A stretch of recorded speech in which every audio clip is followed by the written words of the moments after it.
Okey, bismillahirrahmanirrahim. Assalamualaikum warahmatullahi wabarakatuh. Salam sejahtera. Saya Muhammad Hafizah Muhammad Isa. Saya merupakan Profesor Madya di USM. So pada tahun ini saya telah dilantik sebagai YDP PIBG bagi Sekolah Menengah Kebangsaan Bukit Gambir. Jadi pada hari ini saya telah sedia persembahan tentang hala tuju PIBG sekolah untuk makluman para ibu bapa lah di luar sana. Jadi saya akan mulakan persembahan saya lah. So hari-hari tuan-tuan dan puan-puan menghantar anak-anak ke sekolah. So jadi benda pertama yang kita lihat adalah sekolah ni lah. Sekolah yang kita banggakan, which is Sekolah Menengah Kebangsaan Bukit Gambir. So saya pun rasa bertuah lah kerana telah dipilih sebagai YDP untuk menerajui kepimpinan jawatankuasa PIBG sekolah. Okay. So mungkin saya mulakan dengan organisasi PIBG sekolah lah. So jadi di atas sekali kita ada penasihat which is Puan Pengetua kita, Puan Hajah Faridah, kemudian diikuti dengan saya lah sebagai YDP.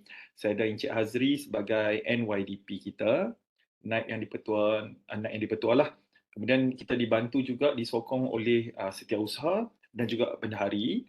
Dan juga kita ada satu jawatankuasa yang mewakili guru-guru. Kita ada juga satu lagi jawatankuasa yang mewakili ibu bapa. So jadi kesemua ahli-ahli ini membentuk PIBG Sekolah Menengah Kebangsaan Bukit Gambir lah. Okay, so jadi untuk makluman segala keputusan tentang terutamanya penggunaan kewangan dana PIBG yang kita kumpul daripada ibu bapa dan orang awam daripada peruntukan luar dan sebagainya akan dinilai ataupun diperhalusi oleh jawatankuasa inilah sebelum kebenaran diberikan untuk penggunaan dana tersebutlah. Selain itu, jika kita ada permasalahan kes-kes tertentu juga akan dibawa kepada PIBG untuk dibincangkan dan mencadangkan solusi kepada pihak sekolah untuk mengatasi masalah-masalah yang tersebutlah. Okey, ini merupakan gambar hari itu waktu kita dilantik lah. Baru lagi masih fresh, rasanya 2-3 bulan macam tu kita dilantik sebagai ahli jawatankuasa PIBG sekolah. Jadi salam perkenalan kepada semualah. So jadi perkara pertama yang saya nak kongsi di sini adalah tentang fungsi PIBG lah. So jadi PIBG ni bukan dia punya fungsinya hanya untuk mendengar keluhan, rintihan ibu bapa terhadap anak-anak lah. So jadi anak saya tak cukup makan, anak saya harga kantin mahal, macam-macam lagi lah kita dengar keluhan ibu bapa. Tetapi fungsi utama penubuhan PIBG ni adalah untuk menjaga dan melindungi kebajikan pelajar dan guru-guru di samping memberi sumbangan kepada perkembangan sekolah lah untuk student development, untuk perkembangan anak-anak kita lah. So jadi di sini kita tahu bahawa sekolah mempunyai peruntukan yang tetap tertentu daripada kementerian. So jadi apa yang kita boleh bantu support sekolah untuk program-program khas dan sebagainya, program-program berimpak tinggi contohnya. Mungkin sekolah tidak mempunyai peruntukan yang mencukupi untuk menjalankan aktiviti-aktiviti tersebut, ya. So jadi itulah fungsi kita selain daripada menasihati pihak sekolah, ya, untuk membangunkan prasarana dan sebagainya. Okey. PIBG ni juga adalah merupakan satu platform ataupun saluran yang dibentuk untuk bridge the gap lah, untuk menghubungkan antara ibu bapa dan juga guru-guru iaitu pihak sekolah lah.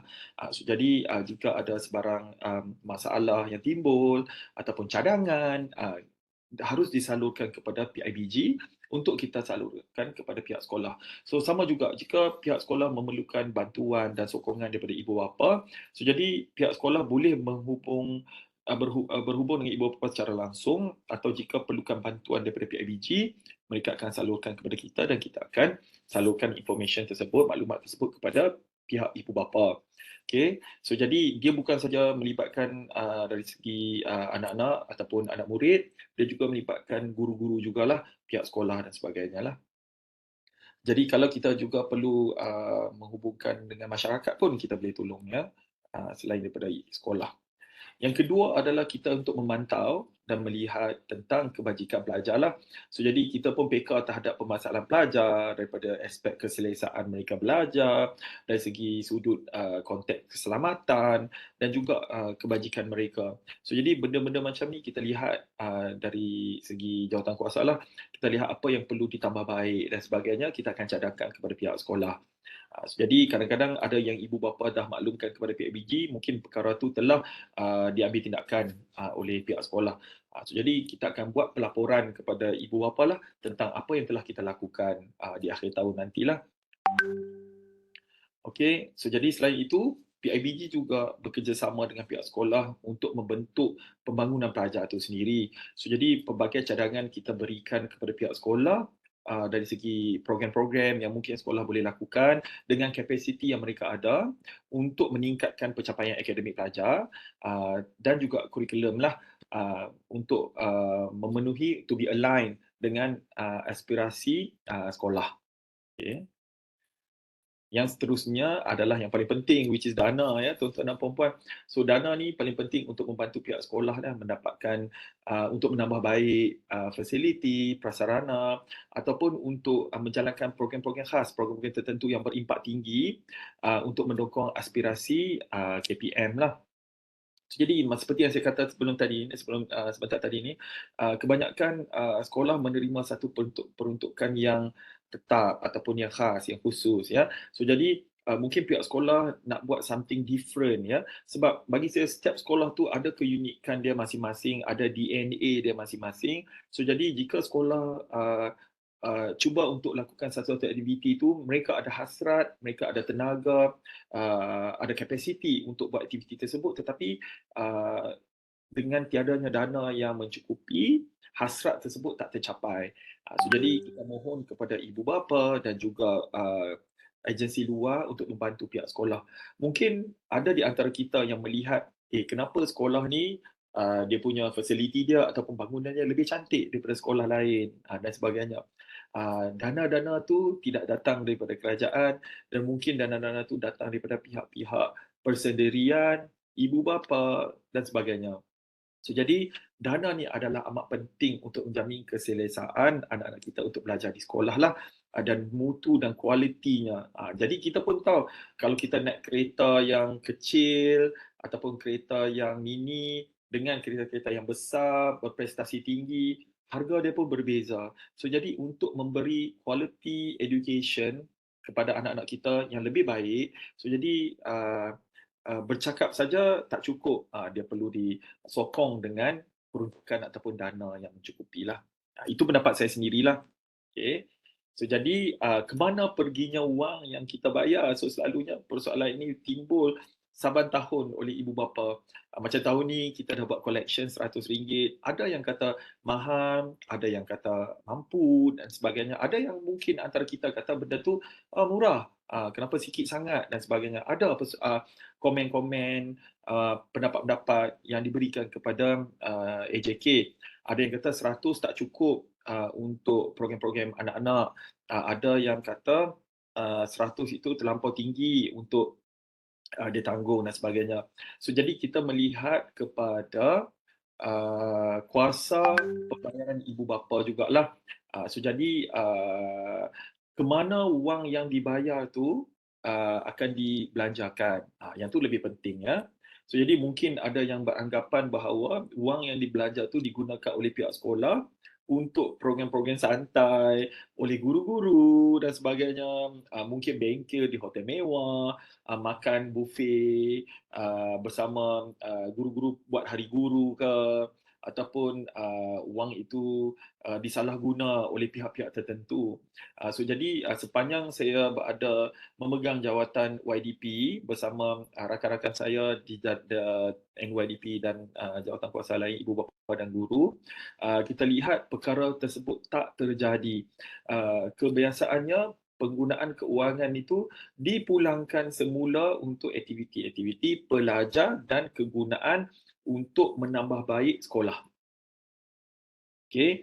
So jadi kita lihat wang yang tuan-tuan perempuan dana yang tuan-tuan puan-puan selain daripada industri players dan sebagainya memberi kepada PIBG, kita lihat benda tu perlu dilaburkan untuk capital pelajar lah, untuk pembentukan pelajar tu. So jadi wang itu tidak akan disalahgunakan tetapi lebih berorientasikan kepada pembentukan anak-anak kita. Okay. So jadi kalau kita lihat kepada keadaan sekarang lah, kita lihat kita ada sekolah harian, kita ada sekolah berasrama penuh, sekolah berprestasi tinggi dan sebagainya. So untuk menjadi high performance school, yang ni pun sekolah berprestasi tinggi lah. Kalau untuk menjadi high performance school, kita perlu adakan beberapa agenda ataupun inisiatif tertentu yang harus kita capai untuk jadi high performance school. So jadi ini merupakan kekuatan, kekuatan kepada sekolah dan juga memberi impak yang sangat besar kepada anak-anak kita. Cuba bayangkan jika kawan-kawan, rakan-rakan tanya, anak daripada sekolah mana? Sekolah Menengah Kebangsaan Bukit Kambing. Oh, bagus sekolah tu. Banyak aktiviti, banyak program yang dilakukan, pelajar-pelajarnya, pencapaiannya tinggi dan sebagainya. Bila saya lihat kepada pembentangan daripada pengetua, daripada tahun lepas, indeks sekolah adalah pada tahap 5.7 atau 5.4, saya tak ingat.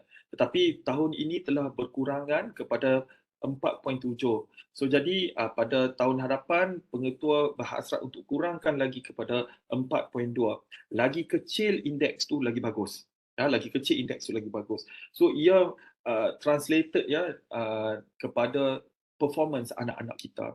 So jadi untuk kita pastikan anak-anak kita tu berprestasi tinggi, sekolah pun kenalah meningkatkan prestasinya juga. Okey, so dekat sini kita kata ada 4 benda yang kita boleh lakukan untuk kita make sure sekolah itu adalah high performance school lah. Maaf. Perkara yang pertama yang kita lihat oleh PIBG adalah visibility. So jadi kita lihat adakah sekolah ini dipandang tinggi oleh masyarakat, oleh ibu bapa, penduduk setempat, kementerian dan sebagainya. To be visible, untuk bagi orang lihat nampak sekolah kita tu, dengan keadaan sekarang tak cukup. So jadi pelbagai program kita perlu lakukan untuk push student kita, untuk mendokong pelajar-pelajar ni untuk lebih berketerampilan. So jadi yang kedua adalah positioning, di mana kedudukan sekolah tu, peletakan sekolah tu di mana. So jadi kita lihat macam mungkin ada ibu bapa yang kata, oh saya nak hantar anak saya ke sekolah A sebab sekolah A tu bagus dan sebagainya. Tetapi jika kita melihat daripada konteks tersebut sahaja, tetapi kita tidak melakukan apa-apa untuk membantu pihak sekolah untuk push sekolah menjadi sekolah yang baik seperti sekolah A. So jadi perkara itu sampai bila-bila pun takkan selesai. Takkan kita perlu berserah ataupun menerima takdir bahawa anak-anak kita berada pada sekolah-sekolah yang tertentu, yang tercorot. Contohnya, jika anda beranggapan begitu, apa yang anda boleh lakukan sebagai ibu bapa? Jika kita tidak melakukan apa-apa, adakah nasib anak kita akan berubah? So, persoalan-persoalan ini harus kita tanya pada diri kita sendiri. Okay? Jika anda tiada kapasiti di rumah untuk membantu anak anda, saya ingin memohon anda memberi sumbangan kepada pihak sekolah supaya sekolah boleh membantu dengan kapasiti yang kita ada untuk meningkatkan prestasi anak anda. Okay? So jadi bila saya tanya pihak sekolah, adakah orang kata apa, sekolah ini dilawati oleh sekolah luar ataupun pihak-pihak luar? Ada untuk melihat best practices apa yang kita lakukan. So jadi perkara itu bagus. Bukan saja di dalam negara tetapi di luar negara. Ada lawatan daripada guru-guru daripada Indonesia juga yang datang ke sekolah buat penanda aras, program penanda aras, which is bagus. Maksudnya sekolah ini dipandang tinggi di peringkat luar. So jadi kita nak teruskan momentum ini bagi tahun-tahun akan datang. Okay. Yang ketiga adalah value dan branding. Dengan adanya satu niche, satu kekuatan yang kita lihat, fokus kepada school, orang lain ataupun pihak-pihak lain dari segi konteks kementerian, um, komuniti dan sebagainya akan memandang sekolah ini dengan lebih tinggi, jika dia ada satu value, ya, dan benda value ini akan jadikan dia akan meletakkan label kepada sekolah itu, which is akan membentuk satu branding kepada sekolah tersebut. So jadi kalau lepas ni orang cakap, "Oh, sekolah STEM, yang mana bagus STEM?" Sekolah menengah Bukit Kambing lah. Yang mana bagus kalau sports untuk bola dan sebagainya, sekolah Bukit Kambing lah. Di mana pelajar-pelajarnya lebih orang kata apa, terdedah dengan isu-isu SDG, sustainable, ya, kelestarian dan sebagainya, sekolah Bukit Kambing lah. So kita nak pencapaian sekolah seperti itu. Kita nak orang melihat sekolah ini sebagai preferred sekolah. Tak nak lagi orang kata, "Oh, saya tak nak anak masuk sekolah ni. Saya nak anak masuk sekolah lain."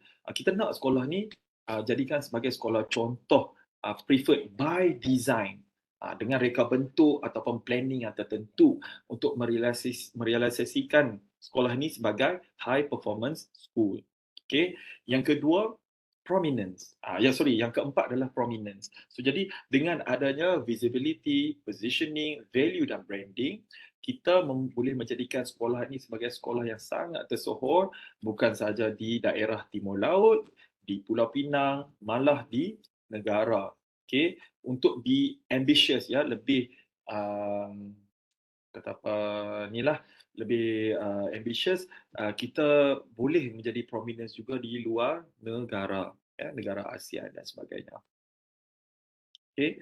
Okey, antara perkara-perkara yang harus difokuskan oleh sekolah sekarang ni adalah satu, perkara utama yang perlu kita titik beratkan adalah konteks kecemerlangan akademik. So jadi benda ini kita serahkan kepada guru untuk menilai, kerana guru ataupun pihak sekolah, pihak sekolah dia lebih dekat dengan anak kita. So jadi mereka dapat memantau um, anak kita punya performance lah. So academic excellence adalah tunjang utama bagi melahirkan pewaris kepada tonggak kepimpinan negara. So jadi kita ingin membentuk anak-anak kita untuk menjadi leaders. Ya, leaders not just in Malaysia but for the world, ya, leaders, ya. So jadi kita akan cuba untuk menambah baik kualiti pengajaran dan pembelajaran di sekolah, ya. So jadi kalau dari segi konteks ni kita tengok, kita akan cuba mengaplikasikan konteks learn, which is belajar, unlearn, supaya kita dapat belajar daripada orang lain. So jadi untuk belajar daripada orang lain, kita tak boleh jadi bongkak sombong bahawa kita yang paling pandai. Tak boleh. So jadi kita perlu unlearn dan belajar apa best practices yang orang belajar, yang orang ada ilmu orang lain. Dan kemudian kita belajar bersama-sama, which is through co-learn. Dan kemudian kita belajar semula, which is through relearn. So jadi daripada learn, unlearn, co-learn dan relearn, kemudian kita akan membentuk sesuatu yang lebih berimpak tinggi melalui co-create secara bersama-sama. Okay. So jadi untuk bergerak maju di sekolah ataupun sekolah ini jadi sekolah yang maju, kita tak boleh bergerak secara silo ataupun satu saja begitu, tak boleh. Kita perlu sokongan, dokongan daripada pelbagai pihak di luar sana lah, termasuk sekolah-sekolah yang lain. Okay. Berikutnya adalah pengalaman pembelajaran, ya.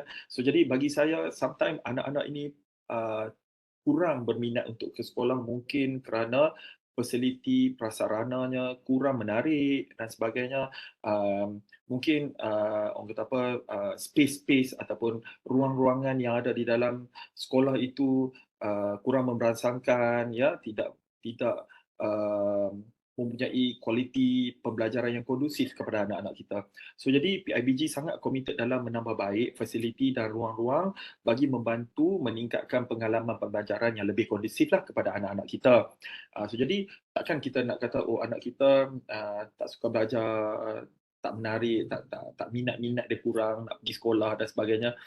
Kita nak biarkan begitu saja, kan.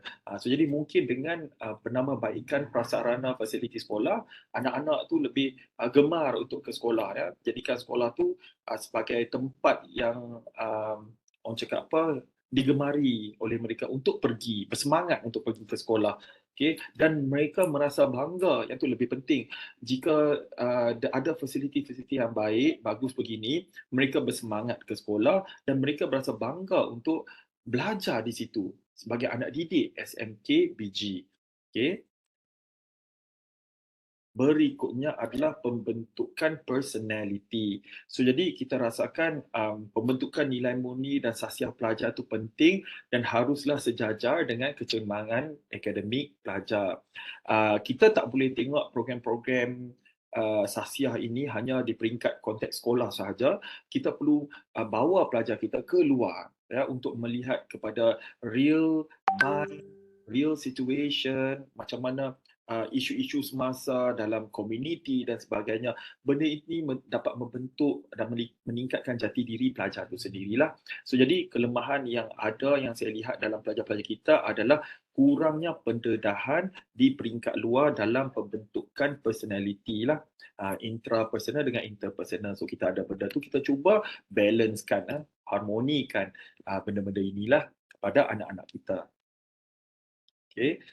Yang terakhir, yang kedua terakhir adalah sekolah hijau. So jadi agenda kelestarian adalah sangat penting di semua peringkat. Kalau kita lihat di peringkat sekolah, perayu, universiti dan di alam pekerjaan. So jadi kita mahu pendedahan awal terhadap kelestarian tu ditanam, nurtured at early stage of phase of their development.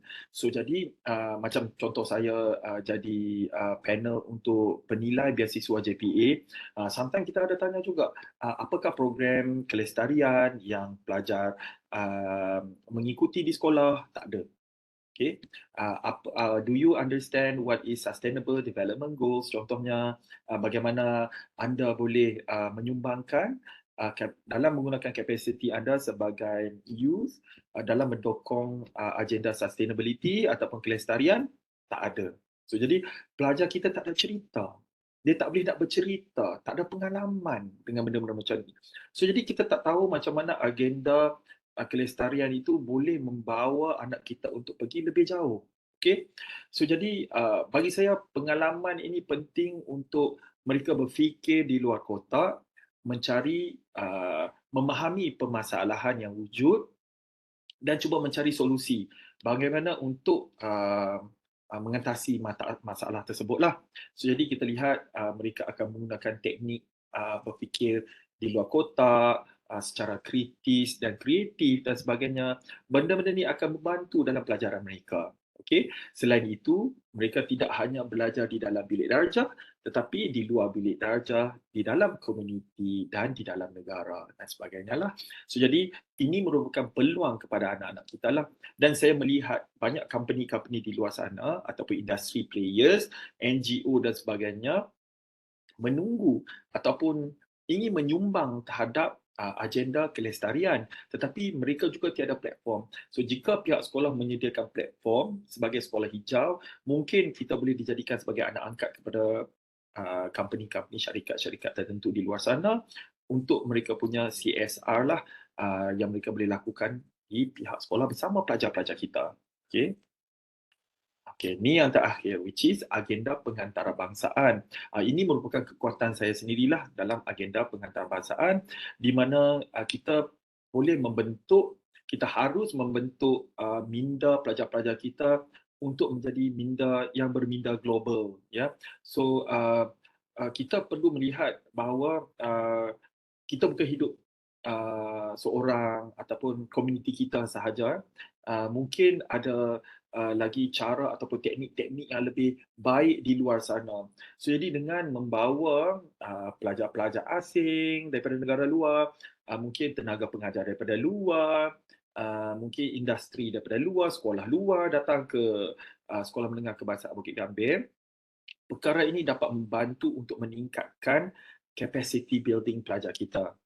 Pembinaan, pembentukan kapasiti kepada pelajar kita lah melalui best practices ya untuk meningkatkan kompetensi mereka jugalah, yang terutamanya which is intercultural competence, so that mereka boleh menghargai perbezaan, kepelbagaian, diversity dan sebagainya yang ada di dunia. Okey, so jadi agenda antarabangsa juga penting untuk anak kita. Kita tak perlu tunggu agenda antarabangsa ni di peringkat universiti contohnya. Mungkin di peringkat sekolah mereka perlu didedahkan daripada peringkat awal lah. Okey.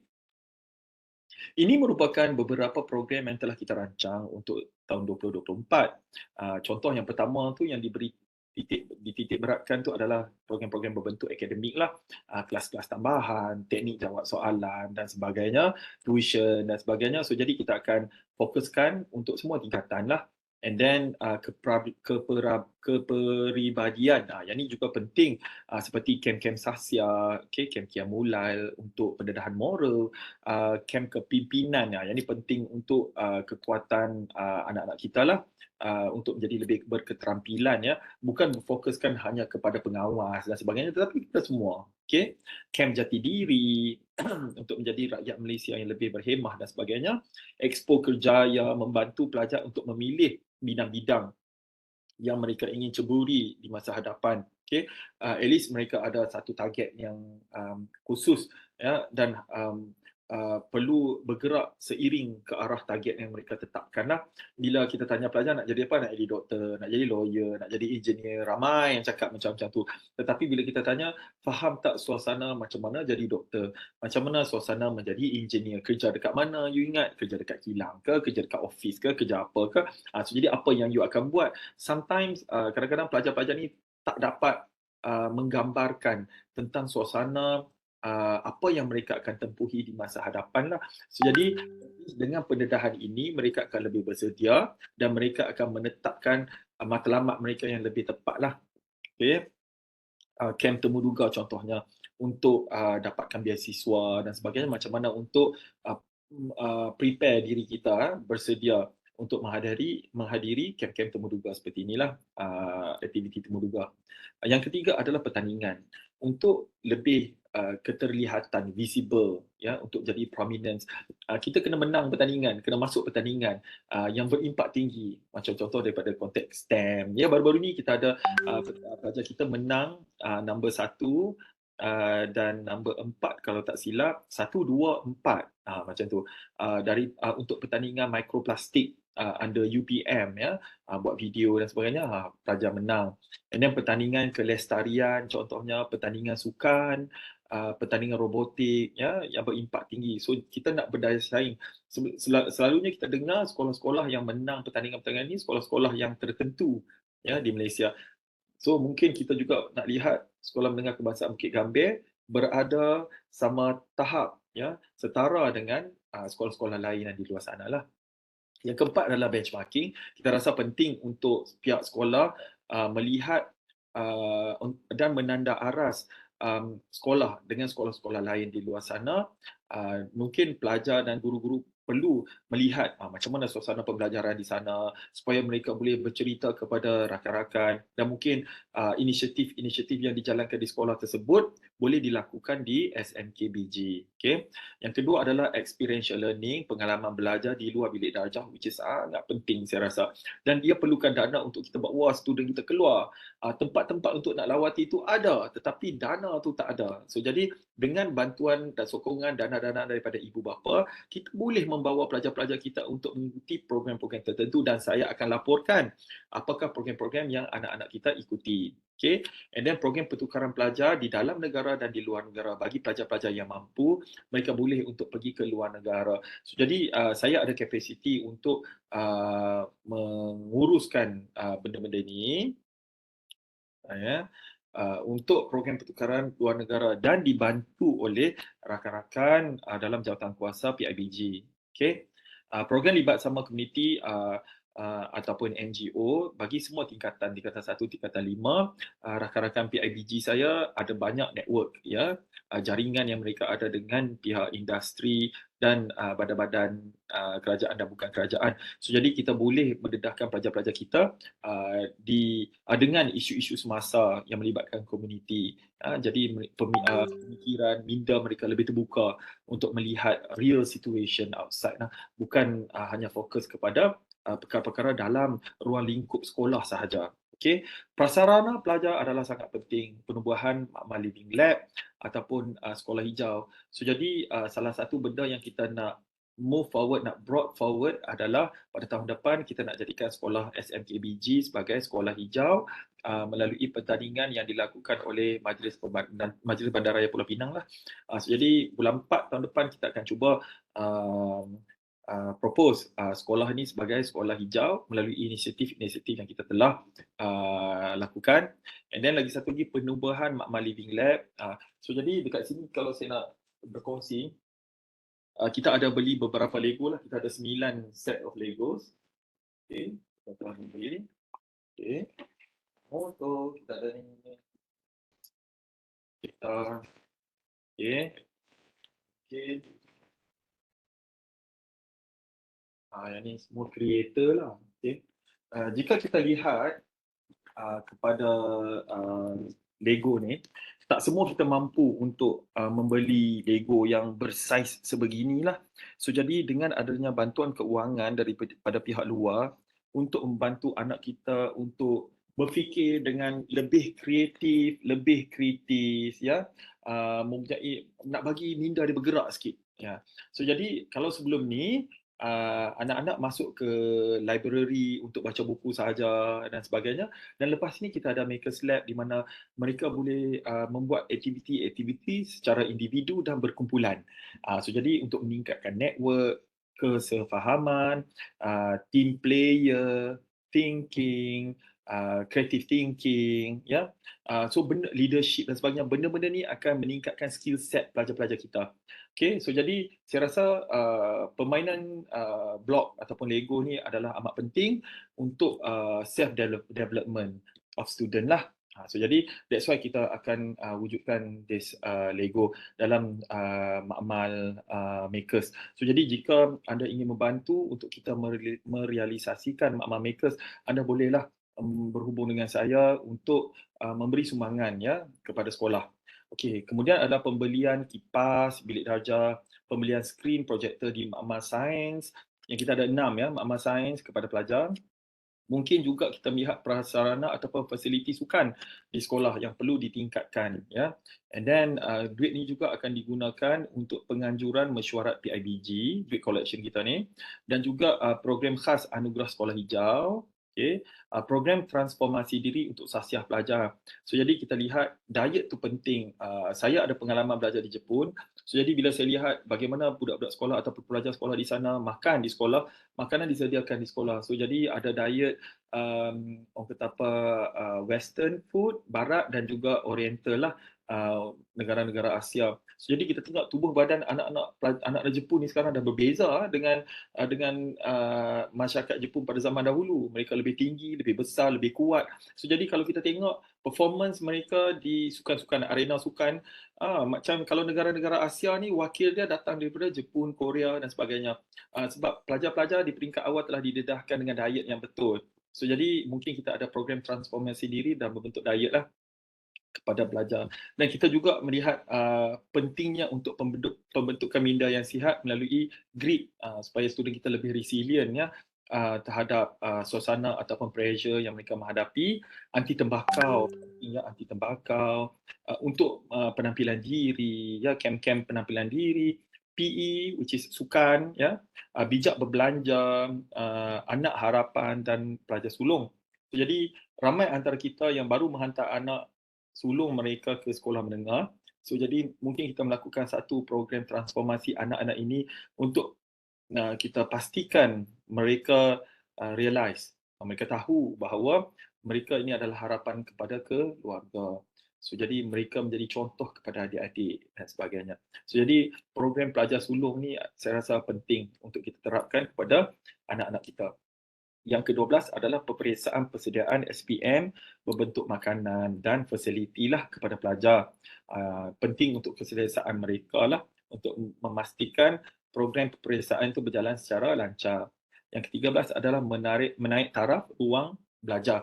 So, jadi kita akan tengok common spaces yang ada dekat dalam sekolah yang mana kita boleh naik taraf untuk meningkatkan experience, memberi suasana yang lebih menarik kepada pelajar untuk datang ke sekolah dan belajar di kawasan tersebutlah untuk berbincang, ya. Mungkin lepas ni cikgu tak hanya mengajar di dalam kelas, tetapi mungkin lepas ini cikgu boleh membawa anak-anak ke kawasan sekitar sekolah untuk menjalankan kelas di luar sekolah, lebih menarik. Macam tu. Okay. And then sumbangan yang kita telah dapat selama ini, yang baru-baru inilah, semenjak kita dilantik sebagai ahli jawatan kuasa baru pihak BG, kita dapat RM1,000 daripada Cool Holdings dan Berhad untuk makers. Kita dapat UDA Holdings dan Berhad RM1,000 untuk sekolah hijau, untuk membuat rainwater harvesting system lah di sekolah. Tak cukup lagi, tapi kita akan cuba dapatkan yang lebih lah. And then OBJ Design Sdn Berhad, RM500 untuk anugerah pelajar cemerlang. Arkitek Zalena pun bagi RM800 untuk anugerah pelajar cemerlang. And then Global Travel and Tours sumbangkan pen 3D printer tu.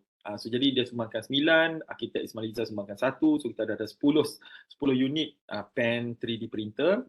Itu kita ada USM TU English and Culture Program menyumbangkan Lego tadilah RM2,456 dan JPM membeli RM5,000 untuk gotong royong, aktiviti keceriaan sekolah melalui sekolah hijau. Ini antara aktiviti yang kita telah lakukan recently, yang baru-baru ini. Lukisan mural, 4 lukisan mural telah kita lengkapkan di laluan lorong antara blok. Ya, kita dah buat di sekolah. Tak sabar nanti saya nak tunggu reaksi anak-anak selepas pulang daripada cuti sekolah. Ya. Then kita telah menaik taraf tu. Gambar yang bawah ni adalah gambar keadaan asal. Kita relocate, ya, ubah suai kedudukan pokok dan sebagainya. Kita wujudkan beberapa elemen-elemen penting di Science Botanical Garden ni, which is kita ada kolam ikan, kita ada urban farming, kita dah wujudkan urban farming. Kita relocate balik pokok-pokok ni, pokok-pokok herba untuk dijadikan sudut herba. Dan kita ada kawasan untuk kita letak kelulut, sarang kelulut di kemudian hari lah. So jadi sumbangan pokok-pokok ini daripada Majlis Pemandaran dan juga syarikat-syarikat tertentu lah. Mereka memberi pokok-pokok kepada kita untuk kita tanam di sekolah lah. Dan selain itu, selebih itu kita ambil daripada pokok-pokok yang sedia ada di kawasan sekolah lah. Okay. So jadi Science Botanical Garden ni adalah digunakan untuk mendidik pelajar tentang kepentingan untuk berbakti kepada alam sekitar. Okay. So jadi kita boleh lihatlah anak-anak kita akan ambil turn lah untuk dididik di sinilah, dan kita akan set up rainwater harvesting di belakang ni lah. Yang ni yang Lego yang tadi saya tunjuk tu untuk kegunaan anak-anak kita bermain. Kita ada 9 set lah yang kita tunjuk tu. Setiap satu ni memang mahal lah, RM500, RM400, RM300 lebih, ya. So nanti insya-Allah anak-anak kita ada peluang untuk menjadi kreatif, ya, dalam di sekolah nanti. Yang ni yang pen 3D tu pun dah ada dah dekat kita, ya. Kita ada program transformasi, which is program motivasi dengan USM. Ya, kita dah buat di sekolah baru-baru ni dengan NPD Restu, Majlis Desa Siswa lah. Dan ada kumpulan pelajar kita daripada tingkatan 4 dibawa ke USM untuk mengikuti ICF, which is International Cultural Fiesta, untuk program pengantarbangsaan. So jadi pelajar kita dapat melihat dalam satu bas, which is 40 orang, pergi ke USM, melawat bus-bus, berinteraksi dengan pelajar antarabangsa, melihat kepelbagaian bahasa, budaya dan sebagainya. So jadi pendedaan yang bagus untuk pelajar kita untuk melihat jika di universiti apa yang mereka akan dapat. Ya, apa yang mereka akan experience, ya, alami pengalaman tersebut di universiti. Mungkin mereka akan menanam cita-cita, oh saya nak masuk USM lah nanti, ya, untuk belajar di peringkat ijazah tinggi ataupun ijazah sarjana muda lah. Kita juga membawa satu grup pelajar daripada USM, international student antarabangsa daripada Jepun, Toyo University, untuk melakukan engagement project dengan sekolah pelajar tingkatan 1, kalau tak silap saya ni, daripada Toyo University. Mereka buat English and Cultural Program, ada games dan sebagainya. Boleh tanya anak-anak yang mana tuan-tuan dan puan-puan ada anak-anak tingkatan 1 tu, boleh tanya. Hari tu ada main tak games dengan abang-abang, kakak-kakak daripada Jepun? Mungkin boleh tanya. Mungkin anak-anak anda bercerita dengan anda, dengarlah apa yang diluahkan. Mungkin kita boleh buat lebih banyak program-program macam ni, dan kita perlu sokongan daripada anda semualah. Okey, seperti yang saya kata tadi, sokongan, support. Okey, apa yang saya sampaikan sebentar tadi, tanpa bantuan daripada pihak luar, terutamanya ibu bapa, susah untuk kita bergerak. Okay. So jadi apa yang tuan-puan invest ataupun beri kepada pihak sekolah, benda itu kita akan spend ataupun kita akan gunakan untuk anak-anak tuan, dan kebaikan tu akan mengalir semula ke anda. Okay. So jadi apa yang anda invest sedikit, RM100 sekarang ataupun lebih yang you nak bagi tu, kita guna duit tu untuk kebaikan anak-anak anda. So adakah kita perlu berpeluk tubuh saja, atau menerima kenyataan, menerima hakikat, ya anak-anak kita di sini setakat tu saja. Adakah anda mahu? Anda mahu begitu? Kan? So jadi saya selalu tanya diri saya, jika kita tak ubah nasib anak-anak kita, siapa lagi nak ubah nasib anak-anak kita? So jadi kita perlukan sokongan dan bantuan ibu bapa untuk pihak sekolah merealisasikan hasrat untuk menjadikan sekolah ni sebagai high performance school, supaya kita boleh membawa anak kita ke satu takhuk ataupun tahap yang lebih tinggi. Okay. So jadi tanpa bantuan anda, kita rasa amat sukar untuk pihak sekolah bergerak. Ya. So jadi saya sangat memohon, ya, saya mewakili PIBG Sekolah Menengah Kebangsaan Bukit Gambir ingin menyeru dan memohon ibu bapa untuk terus membantu, ya, daripada bukan daripada konteks wang sahaja, tetapi mungkin anda ada network, ya, anda kenal siapa-siapa, datuk ke apa ke yang rasa dia boleh membantu pihak sekolah, ya, untuk improve kapasiti anak-anak kita. Saya sangat berterima kasih, ya, kepada usaha inilah. So jadi boleh menghubungi saya di platform Telegram ni, okey, untuk aktiviti-aktiviti ataupun sumbangan-sumbangan yang boleh diberikan oleh ibu bapa lah. Okey. So sehubungan itu saya ingin memohon maaf jika ada berlaku salah kata, terkasar bahasa, ya, sepanjang saya memberi penerangan kepada ibu bapa. Seperti saya kata tadi, tanpa bantuan anda amat susah untuk PIBG merancang aktiviti yang boleh kita lakukan kepada anak-anak anda lah. Saya nak make sure, nak pastikan bahawa anak-anak kita tu uh, dapat bersaing, ya, dengan pelajar-pelajar di sekolah lain. Uh, kita tak mau dengar kata macam, oh anak kita sekolah harian ke, oh mereka sekolah sains, ni MRSM. Uh, Selalu kita dengar orang komplain macam ni lah, compare kan. Tetapi kalau kita tak lakukan sesuatu, adakah nasib anak kita akan berada di situ saja? Okay? So, jadi jika anda ingin mengubah nasib anak anda, jika anda ingin mengubah nasib anda, bantulah, ya, sekolah dengan memberi sumbangan dalam pelbagai bentuk yang kita dah bincangkan sebentar tadi. Okay? Sehingga video yang akan datang, saya harap saya dapat berjumpa dengan tuan-tuan dan puan-puan secara bersemuka di dalam perjumpaan PIBG yang akan datang. Sehingga itu, Assalamualaikum dan salam hormat.